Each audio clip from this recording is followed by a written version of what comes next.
Tornadoes 125, 150 miles on either side of the eye. It started off with Category 5, hit land at a Category 3. It turned the lights out, as I said, from Baton Rouge to Jackson, Mississippi. 1,800 people died in the Orleans area, and about 300 died in Mississippi. They put a 17-foot wall of water in Biloxi, and it raised the level of Lake Pontchartrain, which is just north of New Orleans, by 17 feet. Mother Nature can overmatch it on any given day. And the power of those tornadoes spinning out on the outside was significant. As I was moving from Atlanta on Tuesday night, Katrina killed 2 people 2 hours west of Atlanta in a tornado. So it's a significant storm that basically overmatched our ability to quickly respond. Now, many of you took away your own stories from Katrina. Some of you may have helped, some of you may have lived there, some of you may have had relatives that lived there. I can tell you the storm overmatched us.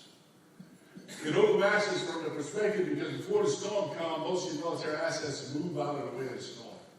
We move them up north. And then it's going to take us a day or two to get those assets back in. And then in the case of New Orleans, the airport was closed in New Orleans and Biloxi because of debris on the runway and because Katrina turned the lights out on the runway and broke all the navigational aids. It also dumped some cargo in the Mississippi River, which means we had to clean that up before we could get the water rescue piece of that working. So a significant impact on infrastructure. And as I said, as far as data and the ability to communicate, we were broke. Why? Because most of the cell towers went down in the storm. Those that didn't go down lost power. And many of those on the top of tall buildings went down. The other impact we had was 80% of the city, people in New Orleans evacuated, about 60,000 remained behind. But most of the people who remained behind is another story I'll talk to you in a minute about. But let's get back to the three-way test. How many of you have a hand-crank radio in your evacuation pack? Now, you want that hand-crank radio in your evacuation pack because if you lose power for several days, you'll be able to recharge your cell phone and be able to be in contact with people. How many of you don't know how to text?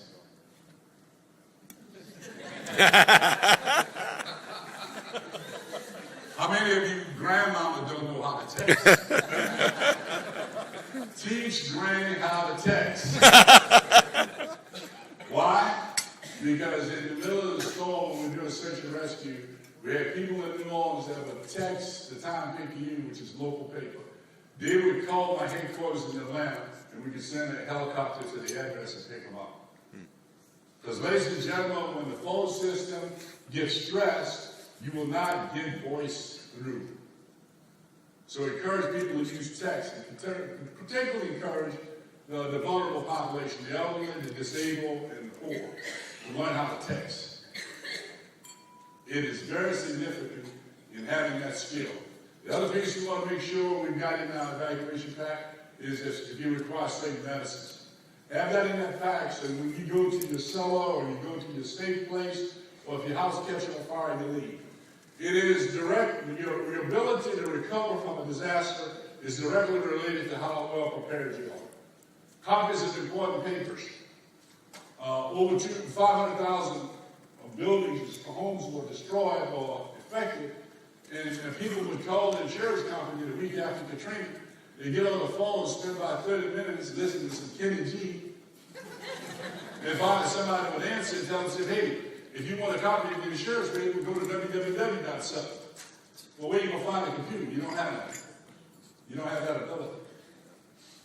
So keeping copies of the